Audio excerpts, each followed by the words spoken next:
welcome to another booktube video from me, Lauren, from Lauren and the Books. I hope you're all doing very, very well on Sunday. Didn't realise this would be going up on Sunday, but here we are. Today's video, it's part of combating one of my reading goals for the year. So one of my reading goals, as well as use the library and do this and do, one of the things was read some damn books off your damn shelves, girl. So what I'm going to be doing is what basically similar, almost exactly the same as what I did last year, where I did a little first line battle. So what I did last year was a whole host of those videos where I would take the first book of each colour on my in my library. I guess this is my library, and then read the first line and battle them against each other, and then add the winning book to my TBR for the following month. So I thought I would do the same again. However, I'm going to bring into outside factors. So although the final say, I think, gets done on the first line of the book, I'm also going to bring in sort of like, because I'm not going to want to read a summer book in the middle of winter, vice versa. So yes, and we're also going to do it in colour order. So I'm now going to take down all the red books, and this is also going to act a little bit, I guess, as a bookshelf tour as well, because we're going to be slowly working our way through the books and having a look at the books on my bookshelf. I don't know what Daphne's seen outside, David, but she's going wild. What's out there? Is another kitty? Oh, he's so excited. Oh. What is it, Dappy? I mean, whatever it is would have gone by now. But let's get the red books down whilst we do that. So, what is it? It's a peach. A peach? So you might recognise some of these books from the... David, would you mind bringing me a little chair over, or a footstool, so I can have it as a little table, just because I don't want to leave my viewers. And also because I'm lazy. Yeah. Yeah, you are lazy. Yep. So let's get the red books down. And yeah, like I said, some of these you might recognise from previous videos, but these are all of the red books, so not that many actually. God, when we get onto Blue Book Town, that's when it's going to be a long time. So here are the red books, and there are 2, 4, 6, 8, 10, 12, 14 books. We're going to read the first line from the book and have a little look at what it might be about, etc, etc, and then battle them against one another. Now, they're all the orange books falling down. This is the prime example of something that I'm definitely not going to read, but in keeping with the consistency of these videos, I'll still read the first line. So this is Island Summers, Memories of a Norwegian Childhood by Tilly Colmes Seymour. I bought this when I was in Daunt Books with Jenna Mercedes. Daunt Books, beautiful place to browse books, particularly as a lot of the books, most of the books, are set in where they're set, are arranged by where they're set. And this was set in Norway, so it was in the Scandinavia section. So I went and picked this up, and this is about Tilly's grandmother. Bloody hell, it was expensive. It was $16.99 for a paperback. That's insane. I must have really wanted it. So it's about Tilly's grandmother and her summers that she used to spend on a small island off the coast of Norway. It says, legend has it that she bought the island in exchange for a mink coat. And every summer since then, Tilly and her young family would escape the English countryside for the island's rugged outcrops and sparkling waters, spending their days running wild, thieving for gull eggs and rowing on the lagoon. 35 years later, Tilly returned to Smalholmen as a young woman to spend her first winter on the island. So it is winter and summer. Vivid and enchanting, Island Summers is a captivating story of 3 generations of women and the island they made their own. Is this fiction or non-fiction? I'm sure it's... I can't be sure. This might be fiction, it might be non-fiction. Anyway, the first lovely map of the Norwegian fjords. Anywhere I've been here, no. Kristiansund, we did a cruise by there, but no, not near us. Right, the first, oh, here we go, here's more. Oh, the lovely art. Oh God, I'm gonna have a great time reading this. So there we go. The first line of Island Summers, which I'm not going to pick because I want to read it in the summer, is my grandmother bought the island. There we go. So that's not gonna win. so I'm just going to pop it straight down. Next up, we've got Find Me by Andre Asserman. I bought this following watching the film Call Me By Your Name, which I watched a couple of years ago. I remember it vividly because I watched it on Film 4, which meant it had breaks, and I don't mind watching a film on the telly when it's got breaks because it gives you actual pre-made toilet and snack breaks. But I remember watching that film with David, very much enjoying it, and then finding out, like thinking, oh, shall I read the book of that one? And finding that there was other books by, this might be, yeah, so it is, it's the same character, Oliver, that's in Call Me By Your Name. So Oliver's now a college professor, husband and father, and is preparing to leave New York. The imminent trip stirs up longing and regret, awakening an old desire, propelling him towards a decision that could change everything. So here we go. So the first line of this is, why so glum? I watched her get on at the station in Florence. It's okay, it's okay. It's so far winning because I'm not going to read Island Summer, so we'll keep that up on my lap. Next up, we've got How to Be a Revolutionary, a novel by C.A. Davids. This is published by Verso, who've sent me some great books over the years, particularly short story collections and stuff like that. So this is a novel that that connects Africa and Asia, love and revolution. It says, free in Cape Town and a moribund marriage. I don't know what moribund means. Beth accepts a diplomatic posting to Shanghai. In this anonymous city, she hopes to lose herself in books, wine and solitude, and to dodge whatever pangs of conscience she feels for her fealty. The second word in a blurb that I've never heard of before, her fealty to a South African regime that by the 21st century has betrayed its early promises. At night, she hears the sound of typing, and then late one evening, Zhao arrives at her door. They explore hidden Shanghai and discover a shared love of Langston Hughes, who had his own Chinese and African sojourns. But then Zhao vanishes, and a typewritten manuscript appears at her doorstep. The truths unearthed in this manuscript cause her to reckon with her own past and the long-buried story of what happened to Kay, her fearless revolutionary friend. Let's have a look at the first line. 1. Shanghai. The repetitive beat of typewriter keys always amplified at around 1 AM because this was the time when life on the street below stilled. That's winning. That's a great first line.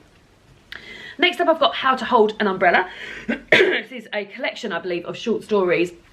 This has been edited by Amanda Saint. This is like a long time ago now, and it looks as though it's by a much smaller press, Retreat West Books. Is this Irish or something? Are these one an Irish? Why do I think this is Irish? I don't know why. The winning stories in the 2019 Retreat West Short Story and Flash Fiction prizes showcase some of the finest and most imaginative stories we've published to date. Enter worlds where it literally rains cats and dogs, literally rains cats and dogs, national monuments uproot themselves and colours take on a new meaning. Burgeoning relationships, violent secrets, old families and new friends all feature in stories that span the breadth of human existence and beyond. How to Hold an Umbrella will entertain, enlighten and enthrall as you navigate the lives of these characters within these pages. So it says, excuse me. So it says there's stories here from Sherry Morrison, Emma Hutton, Bruce Mayer, Jason Jackson and more. And I haven't heard of any of those people, so that's always very exciting when you do this. Right, I'm not going to read the forward. I'm going to read the first line of the first story in here, which is called Sal and is by Emma Hutton. Sal spent most of that summer in water. Sal spent most of that summer in water up against the repetitive beat of typewriter keys, always amplified at around 1 AM because this was the time when life on the street below stilled. That one's winning. So we're still going with How to Be a Revolutionary. Then I've got The Fugitives by Jamal Majoub. This was published by, I think, Canongate. I think Canongate sent me this. So it says, the Camagan Kings, the cartoon jazz band of yesteryear, is presented with the opportunity of a lifetime when a surprise letter arrives inviting them to perform in Washington, D.C. The only problem is the band no longer exists. Rushdie, a disaffected secondary school teacher and the son of an original Kamanga king, sets out to revive the band. All too soon, an unlikely group are on their way, knowing the eyes of their country are on them. As they move from the familiarity of cartoon to the chaos of Donald Trump's America, Jamal Majoub weaves a gently humorous and ultimately universal tale of music, belonging and love. Sounds nice. Chapter 1, first line, Learning to Write. This is a story about a band. I mean, that's fine, and it's lying. I've read the blurb. I've learnt nothing more on that first line, so it hasn't grabbed me in. So we're still going with How to Be a Revolutionary. Then we've got Careless by Kirsty Capes. Can't remember where I got this from, but I've read a book by Kirsty Capes before because one of them was longlisted for the Women's Prize. I can't remember which one it was. It wasn't Careless. It was something else, so I don't know which one it was. Obviously hasn't stayed with me all that much because I haven't remembered it. But this is Fearless, Motherless, Careless. At 3:04 on a hot, sticky day in June, Bess finds out she's pregnant. She could tell her social worker Henry, but he's useless. She should tell her foster mother Lisa, but she won't understand. She really ought to tell Boy, but she hasn't spoken to him in weeks. Bess knows more than anyone that love doesn't come without conditions. But this isn't a love story. I feel interested in this. Chapter 1, the long and short of it is this. It's the kind of day where the heat sticks plimsolls to tarmac and I'm standing in the toilet in the Golden Grill kebab shop with a pregnancy test stuffed into my backpack. Winner. So yes, very, very good first line. Very good first line. I believe I just saw a little thing where it says about there's a lot of, I think a lot of work has been done looking into the care system. A lot of research has been done. So Kirsty Capes works in publishing and is an authentic and passionate spokesperson for the UK care system. There we go. Right, next up we've got Interior Chinatown by Charles Yu. I feel like I might remember the first. Oh no, I don't remember the first one. This is published by Europa, which would normally mean they're translated works. This is all typed like a thing. So it says here, a deeply affecting and hilarious novel about race, assimilation and popular culture. Willis Wu mostly gets to play generic Asian man. If he's lucky, sometimes he will get to be background oriental making a weird face or even disgraced son. Every day, Wu leaves the single room in Chinatown where he lives and makes his way to the Golden Palace restaurant, the set of a cop show that is in perpetual production. For now, he is a bit player. His dream that one day he will be offered the most coveted role someone who looks like him might aspire to, Kung Fu guy. Inspired by his mother, who tells him to be more, Wu confronts the insidious power of stereotypes in this moving family story of a man learning how to become a son, brother, father and partner in a world that treats him as barely human. That sounds really good. So the whole thing looks like it's done like a script, which is interesting. So here we go. Interior Golden Palace. Ever since you were a boy, you've dreamt of being Kung Fu guy. Again, I don't feel like that's added more from what I've learnt on the blurb. So it sounds great though. I did say ultimately we're going by the first line and this was the first line, this one. So yeah, but that does sound very good. Next up I've got Landwhale by Jess Baker. I believe this is non-fiction. My friend Emma borrowed a copy of this for her, her friend recommended it to her. So she bought a copy in the Oxfam bookshop for 99p. And then in the meantime, her friend posted her copy. So she was left with 2 copies. So she kindly gave me a copy. So this is Landwhale by Jess Baker on turning insults into nicknames, why body image is hard and how diets can kiss my ass. Does say kiss my ass. In Landwhale, Jess Baker delves into her coming of age, including her 6 ways to hate your body, number 2, worship teen periodicals. Her top tactics for reframing the malicious animal comparisons held repeatedly at fat women. See elephant. Everyone knows elephants are basically the coolest animals ever. Try again. And as a bonus, Jess answers the internet's most pressing question of time. So have you ever thought about dieting? With biting wit and a wrist in vulnerability, Baker also covers living with polycystic ovary syndrome and feeling like a hobbit, fat sex, Harry Potter roller coasters, the problematic effects of online heroism and the complicated conversation around weight loss surgery. For anyone who grew up as a fat kid, or didn't for that matter, who has travelled well fat, who has simply lived in a fat body, Landwhale is a truthful and powerful account of the unforgiving ways our culture treats fatness and how to live happily and freely anyway. Sounds great, doesn't it? So here we go. The first line of this is, so that's a disclaimer. So we go straight to chapter 1. Chapter 1, this was all just a big mistake. I am an impressively terrible businesswoman. I'm an impressively terrible businesswoman. That is a great first line. Is it as good as the one about doing a pregnancy test in a kebab shop? I don't think it is. I don't think it is. So we're still sticking with Careless. Then we've got Other People's Clothes by Calla Henkel. This is a proof copy that was sent to me. It came out in 2021. This is why I'm doing this, so I can bloody read some of my proof copies that I've got on here. So this is set in Berlin in 2009. I also got sent some lovely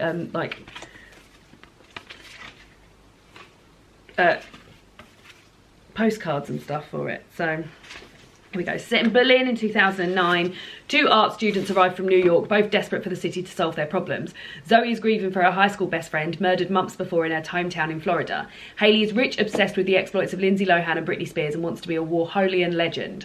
Together they rent a once magnificent apartment from eccentric crime writer Beatrix Becks. With little to fill their time, they spend their nights twisting through Berlin's club scene club scene and their days hungover. Soon inexplicable things start happening in the apartment and the two friends suspect they're being watched by Beatrice.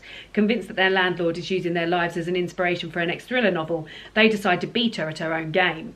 The girls start hosting wild parties in the flat and quickly gain notoriety, with everyone clamouring for an invite to Beatrice's, but ultimately they find themselves unable to control the narrative and it spirals into a much darker territory. That sounds very good. When I read that, I'm like, how did I not read that as soon as I got it? Let's have a look. Number 1. Start from the... That was the Alexa going on. Number 1. Start from the beginning, she insisted, and if I were allowed to smoke, I would have lit a cigarette. Start from the beginning, she insisted, and if I were allowed to smoke, I would have lit a cigarette. I think that is going to be a better, yeah, I think that is a better first line than the Careless. So there we go, we're here. Great. Then we've got Belladonna by Ambara Salam. I've got another book by Ambara Salam on my list. I can't find it. I can't remember what it's called, but I do remember. But yes, Ambara Salam, I remember, is a Palestinian author, or half Palestinian and half Scottish, and grew up in London. So it says, it is summer 1954 when 15-year-old Bridget first meets Isabella. In their conservative Connecticut town, Isabella is a breath of fresh air. She is worldly, alluring and brazen, an enigma. I like the sound of Isabella already. When they receive an offer to study at the academy in Italy, Bridget is thrilled. This is her ticket to Europe, and better still, a chance to spend 9 whole months with her glamorous and unpredictable best friend. There, lodged in a convent of nuns who have taken a vow of silence, the two girls move towards a passionate but fragile intimacy. As the years roll on, Bridget grows increasingly fearful that she will lose Isabella's affections, and the more desperate she gets, the greater the length she will go to keep her.